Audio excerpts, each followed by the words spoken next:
8 ذوالحجہ مکہ سے منا، 9 ذوالحجہ 2 کام، منا سے عرفات اور عرفات سے مزدلفہ، 10 تاریخ بہت اہم دن ہے، اس میں مزدلفہ سے منا آنا ہے، خیموں میں آرام کرنا ہے، اور اب رمی ہے، اور رمی بڑے عقبہ جو بڑے شیطان کی ہوگی صرف ایک کی ہوگی، اس کے بعد قربانی ہے، قربانی کے بعد حلق ہے،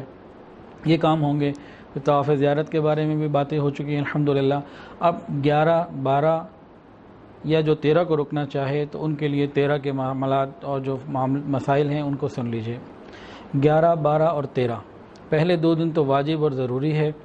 اور 13واں دن سنت ہے، جو رکنا چاہے بہت بڑی غنیمت ہے۔ انسان کے پاس اور کام بھی کوئی نہیں، کھلا وقت ہوتا ہے، تو انسان تھوڑی سی محنت کر لے تو آسانیاں ہی آسانیاں ہیں، بہت بڑی فضیلت جو آگے بتائی جائے گی وہ ملتی ہے۔ تو 2 دن ہوں یا 3 دن، تمام صورتوں میں زوال کے بعد ان کا وقت شروع ہوتا ہے، اور رمی کرنے کے لیے جانے سے پہلے انسان غسل کرنا چاہے تو یہ مستحب عمل ہے، نبی علیہ السلام نے کیا، عبداللہ ابن عمر رضی اللہ تعالیٰ عنہما یہ غسل کیا کرتے تھے۔ تو تینوں دن زوال کے بعد وہاں حاجی لوگ دیکھتے ہیں کہ زوال سے پہلے بھی بہت بڑا مجمع جا رہا ہوتا ہے اور مستقل رمی کر کے واپس آ رہا ہوتا ہے، ان کو اب تو موبائل پہ اور چیزوں پہ نظر بھی آ رہا ہوتا ہے، اسکرینیں لگی ہوئی ہیں، تو سمجھتے ہیں کہ شاید وقت شروع ہو گیا، وہاں معلم بھی کہہ دیتے ہیں، لوگ بھی کہہ دیتے ہیں، تو ان کی پرواہ نہیں کرنی، ہم نے اپنے حج کا احتیاط کرنی ہے، ضائع نہیں ہونے دینا، زوال کے بعد ہی رمی کرنی ہے، اس کا بہت خیال کرنے کی ضرورت ہے۔ تینوں دن کی رمی 11، 12 اور اگر 13 جو ملانا چاہے، اس کا طریقہ یہ ہے کہ انسان کنکریوں کو لے کر آئے، جو راستے بنے ہوئے ان پر آئے، گراؤنڈ فلور پہ یا کسی بھی فلور پر ہو، تو سب سے پہلے جو شیطان آتا ہے اس کو چھوٹا شیطان کہہ دیتے ہیں،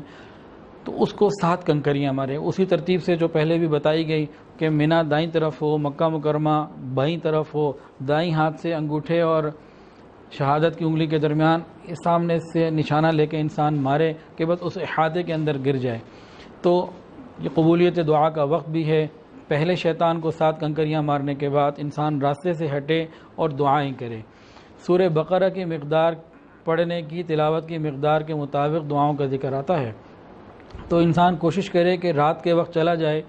غروب تک بہت رش ہوتا ہے، یہ رات کو 9 بجے، 10 بجے، 11 بجے، 12 بجے بہت آرام سے جائے، ویل چیئر والے بھی جاتے ہیں، دیوار سے لگ کے مارتے ہیں،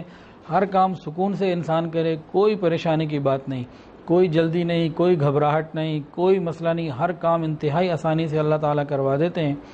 تو زوال کے بعد وقت شروع ہوتا ہے، اس کا یہ مطلب نہیں ہے کہ زوال کے وقت ہی ہم نکل جائیں، بلکہ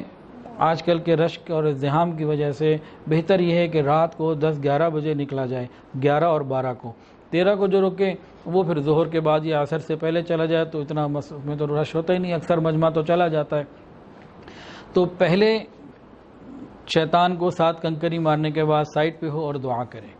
قبولیت دعا کا وقت ہے۔ اس کے بعد دوسرے شیطان کو جب کنکری 7 مار لے، پھر سائٹ پہ ہو کے راستے سے ہٹ کے دعا کرے، قبولیت دعا کا وقت ہے۔ پتہ نہیں یہ موقع دوبارہ ملے نہ ملے، دوبارہ یہاں آنا ہو نہ ہو، تو انسان مانگتا چلا جائے۔ پھر تیسرے شیطان کو 7 کنکریاں مارنے کے بعد اب دعا نہیں کرنی، پہلے دونوں کے بعد دعا کرنا سنت ہے، اور تیسرے کو بڑے شیطان کو 7 کنکریاں مارنے کے بعد دعا نہ کرنا سنت ہے، اب واپس آ جائے۔ اب یہ دن ہے 11 اور 12 کے اور 7، 13، اس میں رمی ہی کا کام ہے۔ ہاں اگر کسی کا طواف زیارت باقی ہے تو وہ 11 کو دن رات میں یا 12 غروب سے پہلے اس کام سے فارغ ہو جائے، طواف زیارت سے ہٹ کے اب کوئی کام نہیں، باقی سارا وقت مینا میں گزارنا ہے۔ مکہ میں گزارنے سے زیادہ فضیلت مینا میں جانے کی ملتی ہے کہ نبی علیہ السلام